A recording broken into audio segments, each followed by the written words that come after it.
Club. I'm with my amazing co-host, Zara. Hello. And today we're interviewing Helen Corcoran. We're talking about Queens of Coins and Whispers, a kingdom secrets and a game of flies. Hello, Helen. How are you today? Hi, I'm good. Thank you for having me. So let's dive right in. While reading, there was some pastry, la religieuse, which is typically French, and it made me wonder, how did real current past monarchy influence your fictional countries? Well, I actually got to know that pastry because of an episode of the Great British Bake Off.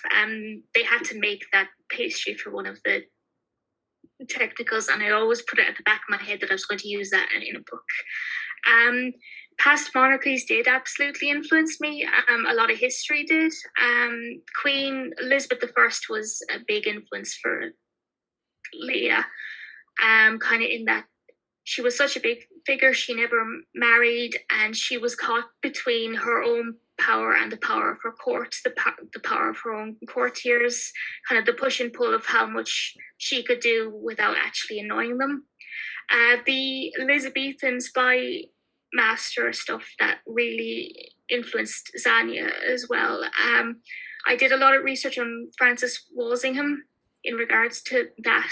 He and a few other courtiers are commonly accepted to be Elizabeth the first spy masters, and that era is considered the kind of the birth of modern spycraft, using people from a lot of different backgrounds and classes as your information gatherers.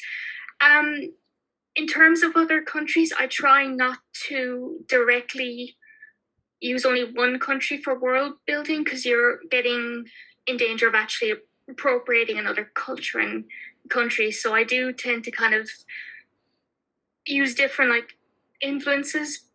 In terms of Fresi, it's a mix of French and British, especially in how Dara and Fresi's relationship tends to be in terms of being a post-colonial power, but also that they are their closest neighbor and their closest trading partners as well. I wanted to ask you about the title of the book. So we've got Queen of Coin and Whispers. Yeah.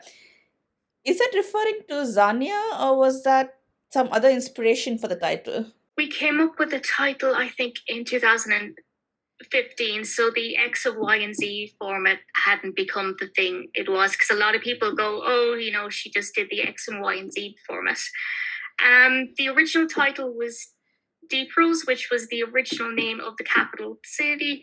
I loved it. Everyone else hated it. I did an anonymous first page reading between an author and agent and an editor. They loved the first chapter. They all said change the title.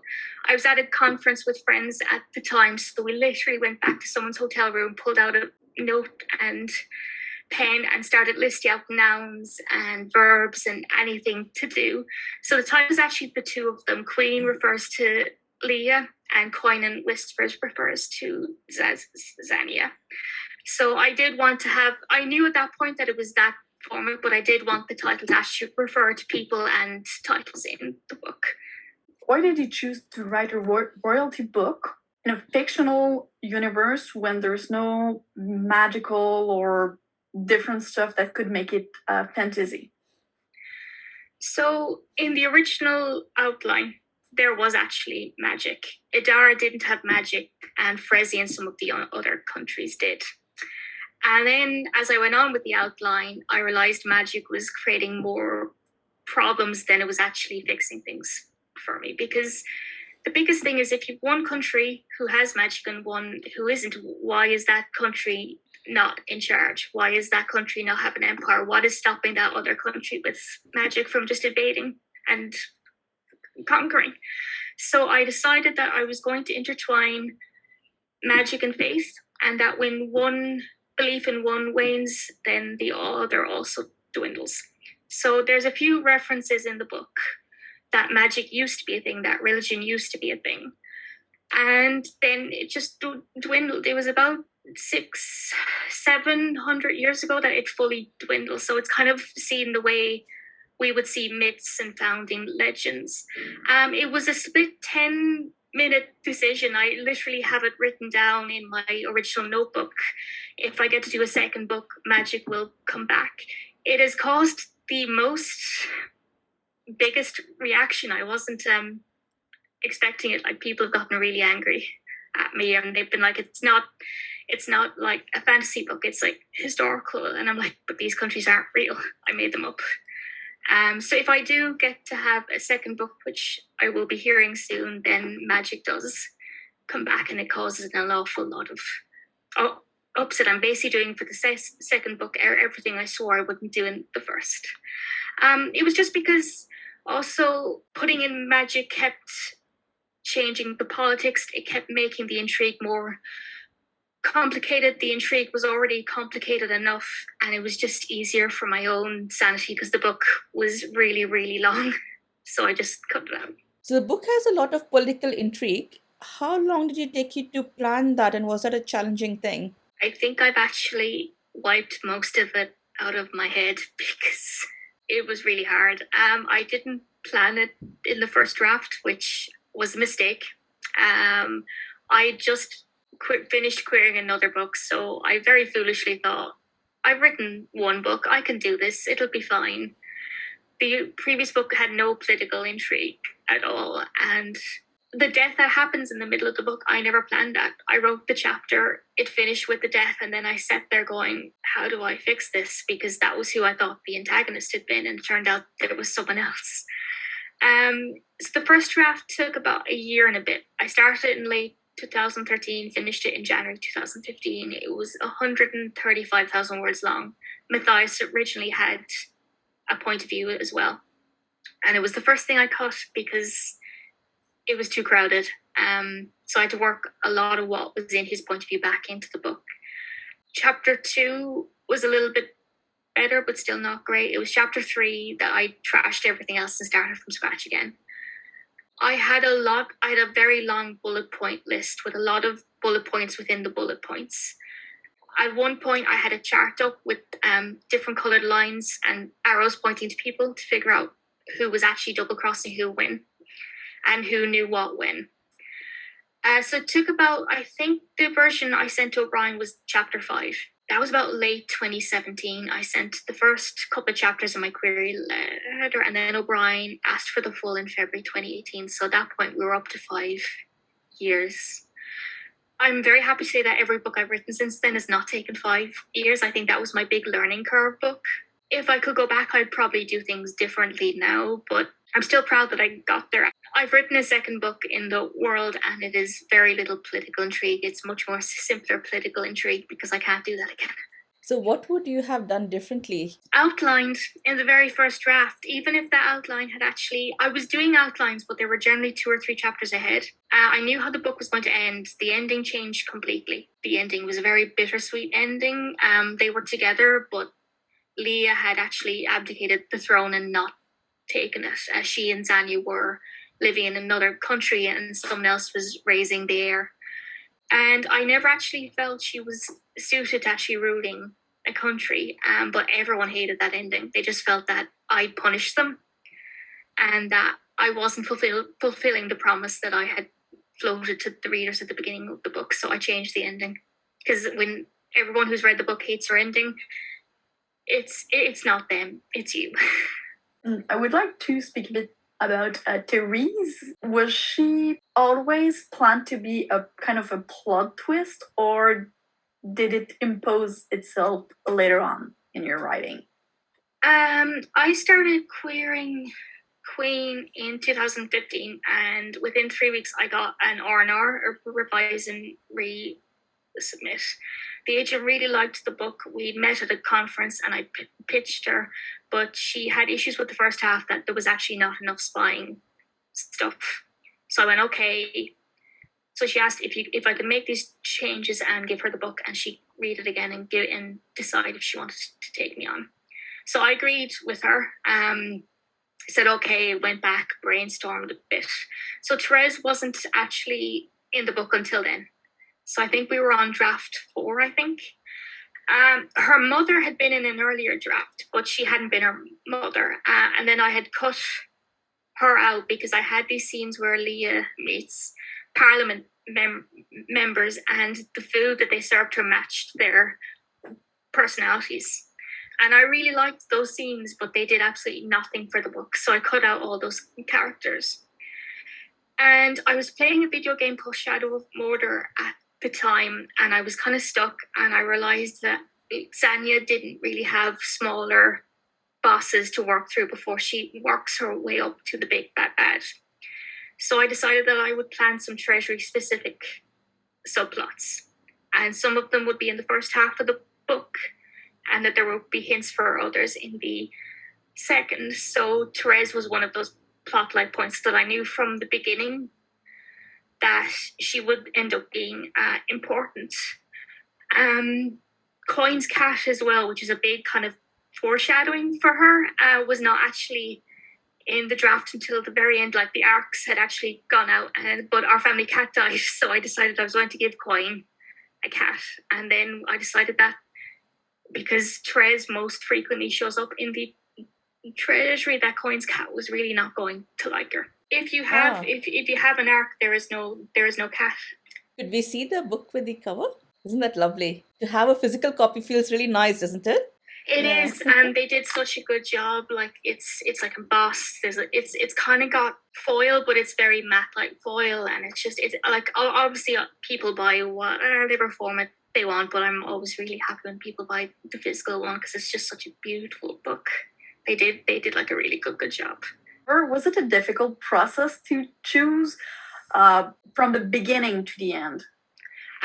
So actually, I will pull up the other cover and I'll share my screen in it. Traditionally, O'Brien kind of focused on like the buyers and the book like sellers, but I've been a bookseller for 12 years, so they were aware that I knew the market, which is why I kind of got pulled in. So when they had the last two options, and so you've seen the other one, and I'll share my screen now, and hopefully this won't go wrong. This is obviously the final cover.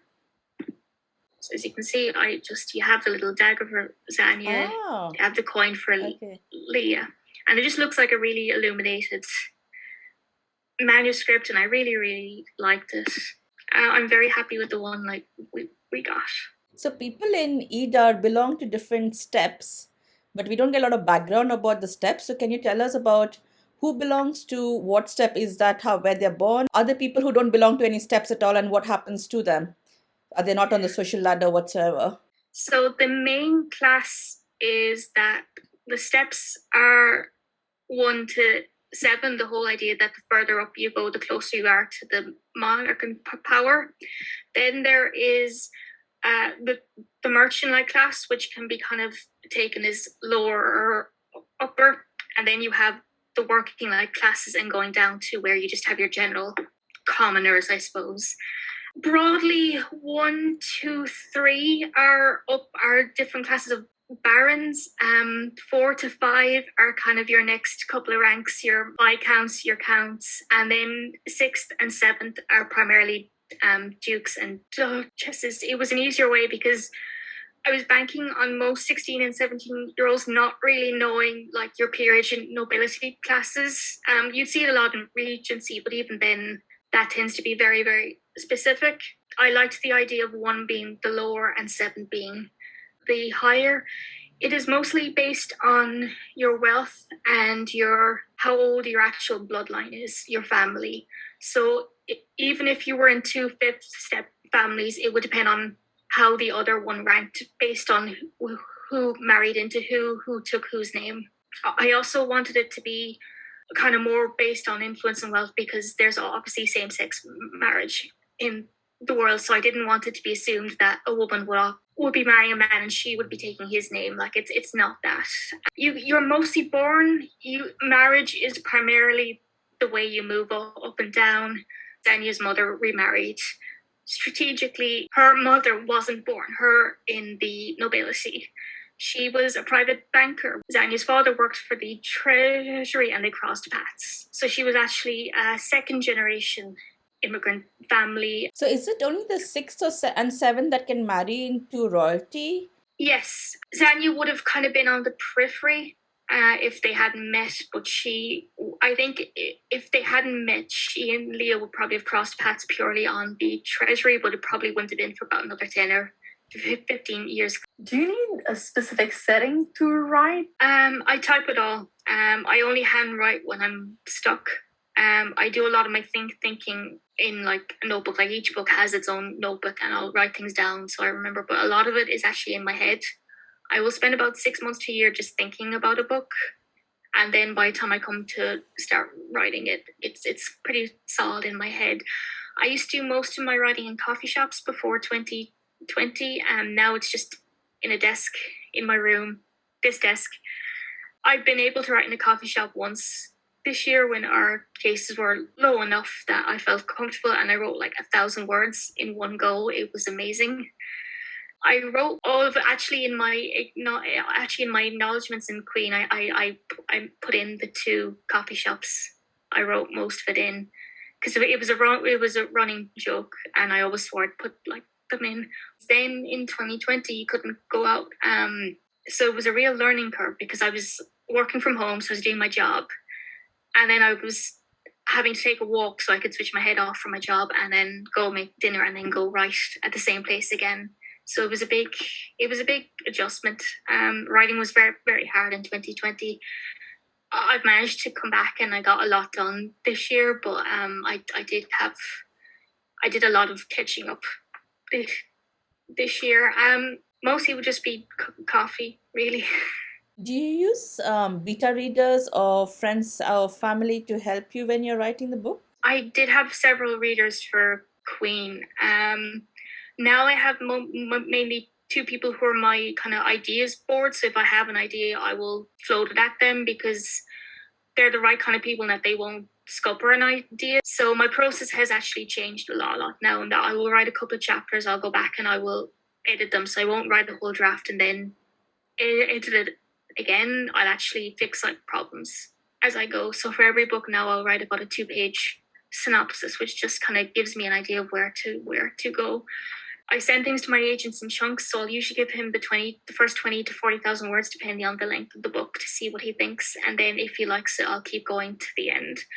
One of the things I had to learn quite hard with Queen was that you have to learn what kind of book you want to write. And there's a difference between someone reading your book and giving you feedback on the book you have written and the book they would write with your idea. And I think in some ways I look at Queen and I can see I was trying to make several people happy, and I kind of forgot what kind of book I wanted to write. So I don't share things as much now, and my agent usually picks up if I've gone wrong or if my pacing is off.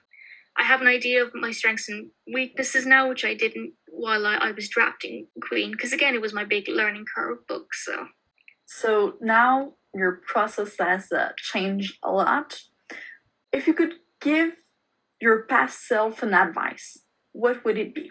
Outline the first draft, but no, I would probably say that just because someone gives you feedback, it doesn't automatically mean they're right, and it doesn't automatically mean that you don't know what your book is about, and that you don't have to take someone's feedback if it doesn't work with your version of the book. And I think especially when you're starting out, you're told that you have to get feedback, as if writers have no idea what they're doing. When I go wrong on something, my gut is very quick to tell me. And even when I've ignored that gut feeling, I have had to go back and I've had to fix that. So I think there's a fine line, and I think it's one of those things you only pick up with in time, where you can take someone's feedback and be able to go, does this work with the actual story I'm telling? So if I could go back and tell 2013 Helen, it would be to outline and also to have faith.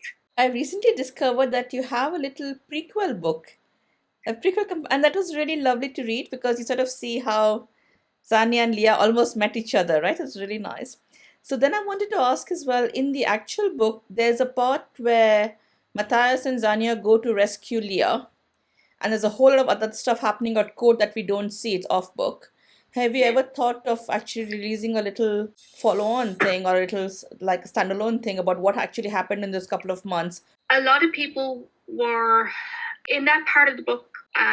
We lose a lot of Leah's point of view, and originally it was like in there. Like I kept the 1-2 chapters pattern going, and we were split evenly down the middle. Some people wanted me to take it out because they felt they didn't want to know what was happening with Leah. Others wanted it to be kept in, and it was literally split evenly. And I chose to take it out because I felt if the reader saw that her point of view was missing, then there was a really big, important reason for it. That point of view is really awful because you're essentially witnessing Leah's like emotional torture happening in real time. Like her point of view that's really sharp, staccato, broken, and it was really hard to write. So I took it out because actually I felt Xania's fear over what was happening was actually more effective. In terms of what was happening in Adar, you don't see because everything happens through Leah and Xania's point of view, and I felt that was the one thing that we couldn't break. Sometimes I think about it, but it might be something I do outside, just in that kind of like free book vein. Maybe people have really wanted to know what happens in the time. If I get to publish the second book, you get to hear things that happen and you get to hear things that changed. Essentially, I was working up against a word count. The book sold at 100,000 words. It had to be cut a bit. So the actual finished product is 91,000 words. So following on from that, can I just ask, how did Xania become a spymaster when she's like 17? Her father essentially would have been teaching her a lot of logic and a lot of how to watch people and how to figure out what they're saying, what they're not saying. Also, she wouldn't have had a typical contemporary education. She would have been like privately tutored from like a very young age. She's a lesser noble, but her mother obviously would have actually expected her to have a very good education. So she would have had an education almost to rival Leah's. So again, it's not a contemporary setting. So her like she would have spent a lot of her time being tutored. The stuff with her father would have been done kind of through games and through puzzles. He would have been teaching her those things, primarily because she actually was suited to it, but he didn't want her to go into that life. But he also felt it was a waste of talent and her own brains not to be taught. Again, I had a lot more spy stuff where we had to cut it out, but in terms of the actual context and stuff, Leah would have actually had a lot of that herself, because despite the fact she doesn't know who her uncle spymaster is, she would have been preparing for this a lot. So she would have been pulling in context through her own means. And basically, Xania had a very heavy learning curve. You see it referred to obliquely, but like the first 2 months, Xania was freaking out a lot. Who, and you can only pick one, Oh no. who is your favorite character in this book? So I came up with Leah first, but I like Xania's personal stakes a lot more. Leah follows a queenly archetype. You know, she's very cool, she's very distant. Whereas Xania is motivated by revenge in her family, and they both have a sense of humor in different ways, but some parts of Xania's chapters and in her own head were really fun, like to write, because what she thinks isn't always what she says. That's, I think, Leah will always be special to me, just because she walked into my head first and then 5 minutes later Xania did. But Xania was the easier character to write. It took a while to get a grip into Leah's head. She was very cool and she was very distant, and I kept going, well, what do you want other than a throne? What do you actually want? So I'm just going to add to that question, because I really like Leah's mom because she does a lot in the background to help Leah. So do you have a favorite secondary character?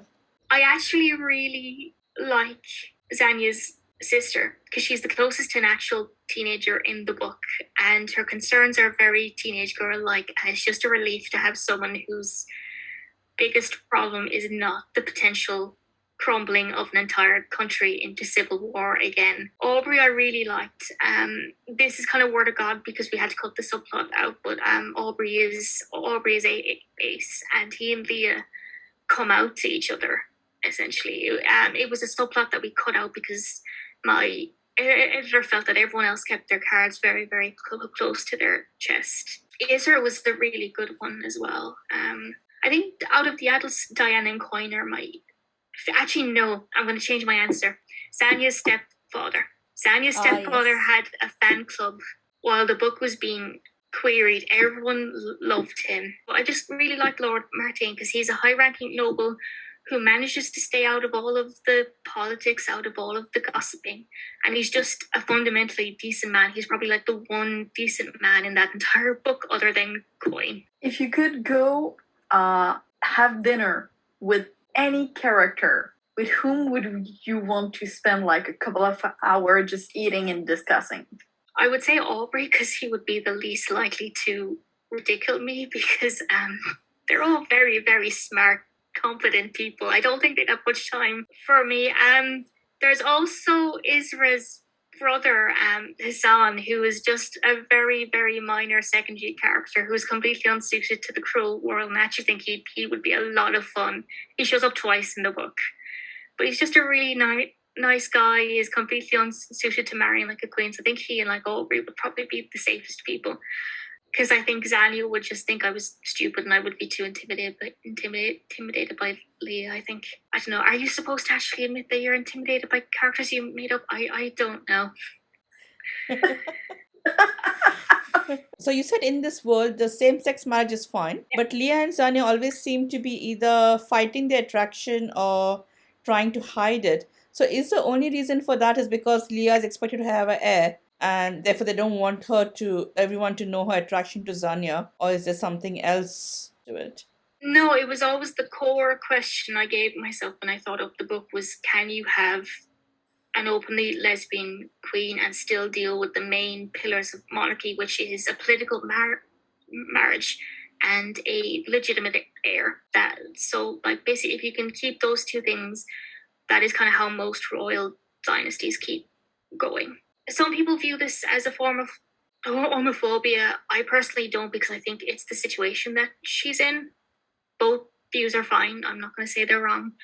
Otherwise, I think there's a line. It's just I never know what like a cut, but there is a line where Lia says if her uncle and aunt had an heir of their own and she'd been bumped down the line, no one would have cared who she actually married.